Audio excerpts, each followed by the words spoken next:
CBSE board की कक्षा 10 की हिंदी आ पाठ्यक्रम में आज हम अध्याय 4 पढ़ने जा रहे हैं। छात्रों, सीबीएसई बोर्ड की कक्षा 10 आ पाठ्यक्रम में आज हम क्षितिज भाग 2 की पुस्तक का चौथा अध्याय यानी काव्य खंड में जयशंकर प्रसाद की कविता आत्मकथ्य पढ़ने जा रहे हैं। सबसे पहले जयशंकर प्रसाद के बारे में, फिर उसके बाद उनकी रचनाओं के बारे में, उनके लेखन के बारे में और आत्मकथ्य कविता के बारे में बताया जाएगा। फिर उसके बाद आत्मकथ्य कविता के एक एक पंक्तियों की व्याख्या की जाएगी।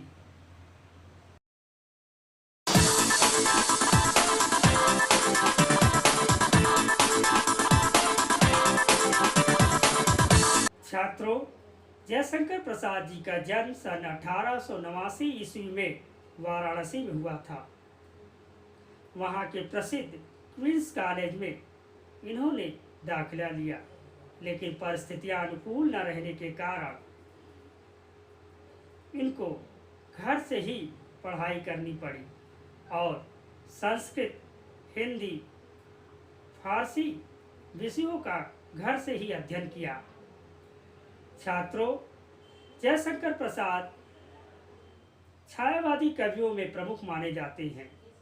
जयशंकर प्रसाद जी का निधन सन 1937 ईस्वी में हुआ।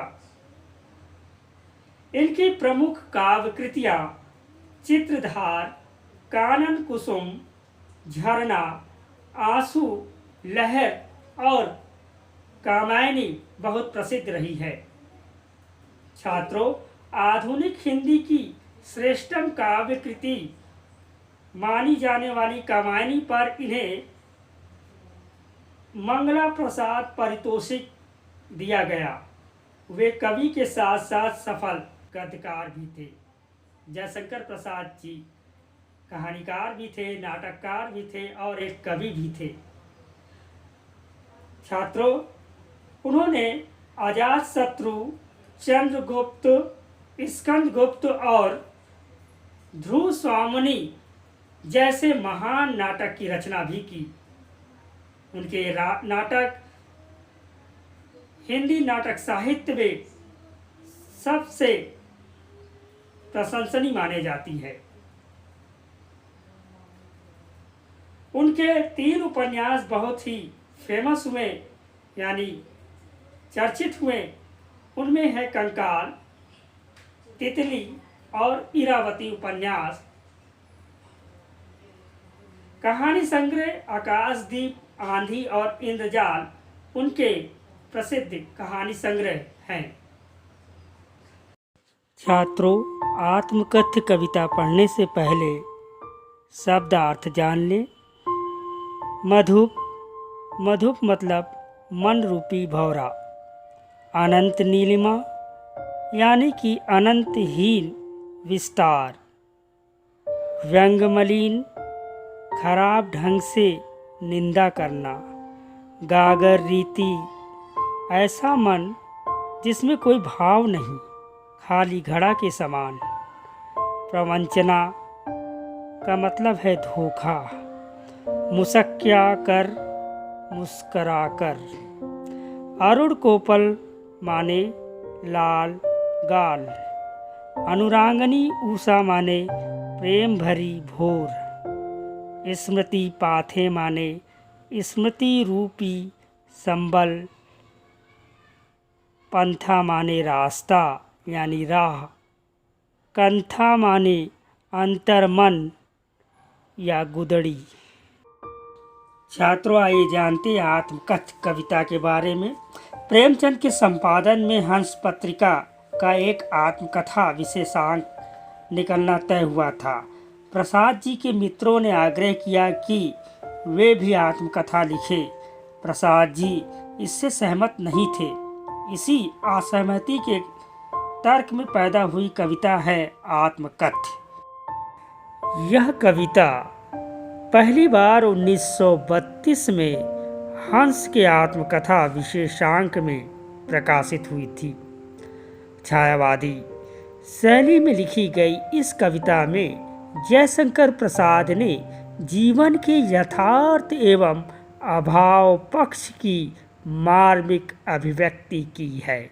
छात्रों, यानी कि इसमें वास्तविकता और जो अभाव यानी कि जो नहीं मिला उस बात की बातें यानी अभिव्यक्ति बड़े ही मर्म के साथ प्रस्तुत किया गया। छायावादी सूक्ष्मता के अनुरूप ही यानी जो छायावादी कविता का स्वरूप है उसमें सूक्ष्म दृष्टि यानी माइक्रो विजन जो है वह अपने मनोभावों को अभिव्यक्त करने के लिए जयशंकर प्रसाद ने ललित, सुंदर एवं नवीन शब्दों और बिंबों का प्रयोग किया है।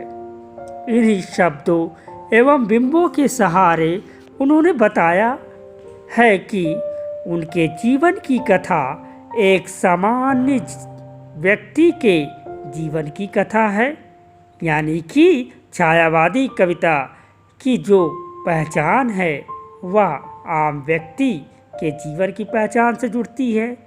इसमें ऐसा कुछ भी नहीं है जिसे महान और रोचक मानकर लोग वाहवाही करें। छात्रों, कुल मिलाकर इस कविता में एक तरफ कवि द्वारा यथार्थ यानी वास्तविकता को स्वीकार करता है तो दूसरी तरफ एक महान कवि की विनम्रता भी प्रकट होती है, यानी उसका नम्र स्वभाव भी हमें देखने को मिलता है। छात्रों, अब कविता की व्याख्या करेंगे। मधुप गुनगुना कर कह जाता कौन कहानी यह अपनी, मुरझा कर गिर रही पत्तियां देखो कितनी आज घनी। छात्रों, पहले शब्द का अर्थ समझ ले। मधुप यानी भंवरा, गुनगुनाकर यानी गुनगुना रहा है, क्या कह रहा है, कौन कहानी यह अपनी। तो भाव यह है कि भंवरे गुनगुना कर पता नहीं क्या कह रहे हैं, क्या कहने की कोशिश कर रहे हैं, कौन सी कहानी हमसे बता रहे हैं, कवि यह कह रहा है। दूसरी पंक्ति में देखिए, मुरझा कर गिर रही पत्तियां देखो कितनी आज घनी। तो यहाँ पर मुरझा कर जो पत्तियां गिर रही है वह जीवन के नश्वर होने का प्रमाण है, यानी जीवन पल पल बीत रहा है और एक दिन समाप्त हो जाएगा, उसी के बारे में बता रहा है। छात्रों, अगली पंक्ति में देखिए, इस गंभीर अनंत नीलिमा में असंख्य जीवन इतिहास यह लोग करते ही रहते हैं अपना व्यंग मलिन उपहास। छात्रों, गंभीर अनंत नीलिमा में मतलब इस संसार में कई लोगों की जीवन गाथा है, यानी जीवन के इतिहास भरे पड़े हैं। और फिर कवि कहते हैं यह लोग करते ही रहते, यानी कि इन लोगों की जो जीवन गाथा है वो सुनने के बाद एक दूसरे पर लोग कटाक्ष करते रहते हैं, यानी व्यंग मलिन उपहास मतलब एक दूसरे का मजाक उड़ाते रहते हैं। और फिर आगे की पंक्ति में देखिए, तब भी कहते हूँ कह डालूँ दुर्बलता अपनी बीती, तुम सुनकर सुख पाओगे देखोगे यह गागर रीति। और कवि कह रहे हैं क्या मेरी कमजोरियों के बारे में क्यों आप सुनना चाहते हो, यानी तब भी कहते हो कह डालूँ दुर्बलता अपनी, यानी अपनी कमजोरियों को फिर भी मैं कह डालूँ। और आगे की पंक्तियाँ देखिए, तुम सुनकर सुख पाओगे, यानी मेरी इन कमजोरियों को सुनकर क्या तुम्हें आनंद आएगा। मेरा जीवन तो गागर रीति है, यानी खाली गगरी के समान है जिनमें कुछ भी नहीं है, इसलिए कवि आत्मकथा न लिखने की बात कहता है। छात्रों, अगली पंक्तियों में किंतु कहीं ऐसा न हो कि तुम ही खाली करने वाले। पहली पंक्ति में अर्थ यह निकल रहा है कि कहीं ऐसा ना सोचो कि अगर मैं आत्मकथा लिखूं और तुम ही मेरे जीवन को के खालीपन को देखकर ऐसा लगे कि तुम ही सोचो कि तुम ही खाली करने वाले हो, यानी कि मेरे जीवन की इस सूनेपन के जिम्मेदार तुम ही हो। फिर अगली पंक्ति में देखिए, अपने को समझो मेरा रस ले अपनी भरने वाले। और कहीं ये ना समझो कि मेरे जो सूनापन है या जो मेरे जीवन का खालीपन है उसे कहीं तुम गलती से ना समझ लो कि तुम्ही ने रस चुराया, यानी मेरे जीवन की उस खालीपन को चुराया है। छात्रों, एक अर्थ तो ये हो रहा है। दूसरा अर्थ इस तरह से भी कह सकते हैं, मेरे जीवन की कमियों को सुनकर ऐसा न हो कि तुम ये समझने लगो कि तुम्हारे जीवन में सब कुछ अच्छा ही हुआ और मेरा जीवन हमेशा एक कोरे कागज की तरह था। छात्रों, अगली पंक्ति में देखिए, यह विडंबना अरि सरलते तेरी हंसी उड़ाऊं मैं, भूले अपनी यह प्रवंचना औरों की दिखलाऊं मैं। तो यहाँ पर प्रवंचना मतलब जो धोखा खाया है वो औरों को कैसे दिखलाए, और वह कहता है कि किस तरह से उसका सरल स्वभाव था, अपने सरल स्वभाव का वह हंसी कैसे उड़ाए। यानी उसकी जो कमियां थी कवि की, वो अपनी कमियों को आत्मकथा में लिखकर अपनी सरलता जो उसकी कमी थी उसकी हंसी कैसे उड़ाए। और इस तरीके से कह रहा है कि जो उसने जीवन में धोखे खाए हैं उस धोखे की प्रवंचना यानी धोखा कैसे लोगों को बताऊं, कैसे जग जाहिर करूं। छात्रों, देखिए अगली पंक्ति में, उज्ज्वल गाथा कैसे गाऊं मधुर चांदनी रातों की, अरे खिलखिला कर हंसते होने वाली उन बातों की। कवि देखिए कह रहा कि उन सुखों की, उन चांदनी रातों की बात वे कैसे कहे जो बात हंसकर उसने अपने प्रेमिका के साथ बिताई थी, लेकिन उसे भी वहाँ पर धोखा मिला। दूसरा अर्थ यह हो सकता है कि कवि कहना चाहता है कि उन्होंने कितने स्वप्न देखे, कितनी महत्वाकांक्षाएं पाली, लेकिन सारे सपने टूट गए। मिला कहाँ वह सुख जिसका मैं स्वप्न देखकर जाग गया, आलिंगन में आते आते मुस्का कर जो भाग गया। और भाव यही निकल रहा है। छात्रों, कवि यहाँ पर अपनी विडंबना कह रहा है कि किस तरह सुख के क्षण आए लेकिन जल्द ही चले गए, यानी कि सुख का आलिंगन नहीं हो पाया। छात्रों, इस तरह से इस कविता के इस अर्थ को भी हम समझ सकते हैं। छात्रों, आगे देखिए, जिसके अरुण कपोलों की मतवाली सुंदर छाया में। छात्रों, यहाँ पर कवि अपनी प्रेमिका या पत्नी की सुंदरता का वर्णन कर रहा है और उसकी तुलना अरुण कपोलों से की है, यानी कि अनुरागनी उषा लेती थी निज स्वाग। छात्रों, यहाँ पर कवि अपनी प्रेमिका या पत्नी की सुंदरता का वर्णन कर रहा है। वह अगली पंक्ति में कह रहा है, अनुरागनी उषा लेती थी निज सुहाग मधुमाया में।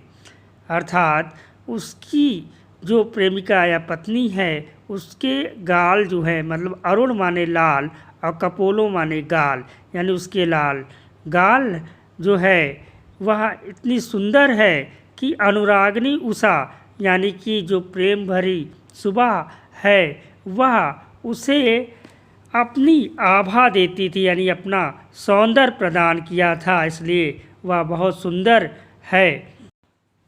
कवि आगे कहता है, उसकी स्मृति पाथे बनी है थके पथिक की पंथा की। छात्रों, यहाँ पर कवि जो है उस प्रेमिका या पत्नी की स्मृति के पाथे, यानी स्मृति पाथे मतलब उसके यादों के सहारे जी रहा है। छात्रों, ध्यान दे, थके पथिक की पंथा की, यानी यहाँ कवि जो है एक थके राही की तरह है और रास्ते में उसको, यानी जीवन के इन दुर्गम रास्ते में या कठिनाई के रास्ते में अब वह जो है उसकी जो यादें हैं जो वो संबल के रूप में यानी कि सहारा दे रही हैं। तो इस तरह से आगे बढ़ने की शक्ति उसे इसी स्मृति की पाथे से मिल रहा है अर्थात यादों के इस संबल के सहारे वह आगे जी रहा है। सीवन को उधेड़ कर देखोगे क्यों मेरी कंथा की। यहाँ कवि प्रश्न कर रहा है कि आत्मकथा अगर वो लिखेगा तो अपने जीवन को की जो सिलाई है उसको उधेड़ना पड़ेगा और उसे कुरेद कर यानी उधेड़ कर क्या देख पाओगे कवि, ये प्रश्न कर रहा है। कह रहा है कि कंथा यानी अंतर्मन, यानी कि इसका एक अर्थ हुआ कि गुदड़ी यानी फटे पुराने कपड़े जैसा। तो अंतर्मन में क्या मिलेगा, कोई सार्थक चीज़ें नहीं प्राप्त हो पाएगी। फिर आगे कवि कह रहा है छोटे से जीवन की कैसी बड़ी कथाएं आज कहूँ। तो कवि फिर प्रश्न कर रहा है कि उसका जीवन तो बहुत छोटा रहा है, कोई उपलब्धि नहीं रही है, फिर इस छोटे जीवन की बड़ी कथा यानी कहानी वो कैसे कहे, यानी कि आत्मकथा वो क्यों लिखे, आखिर क्या कारण है, क्योंकि उसके जीवन में कोई उपलब्धि नहीं है। आगे की पंक्ति में देखिए, क्या यह अच्छा नहीं कि औरों की सुनता मैं मौन रहूं। और कवि कहता है कि इससे अच्छा मैं दूसरों के जीवन के बारे में सुनूं और खुद मौन रहूं यानी चुप रहूं। फिर आगे कवि कहता है सुनकर क्या तुम भला करोगे मेरी भोली आत्मकथा।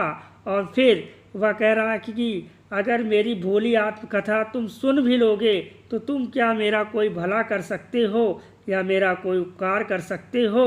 और फिर कवि कह रहा है अभी समय भी नहीं थकी सोई मेरी मौन व्यथा।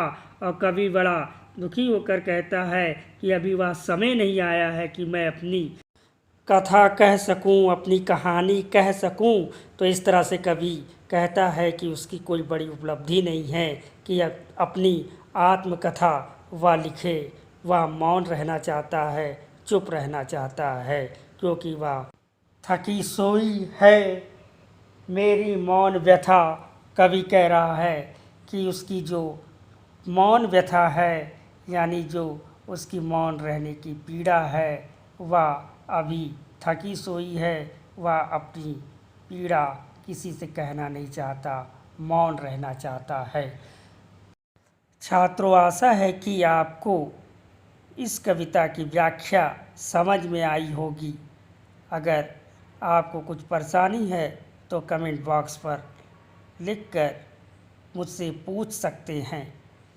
छात्रों, दोहराएंगे तो कविता और समझ में आ जाएगी। छात्रों, अगर आपको अच्छा लगा है तो लाइक ज़रूर करें।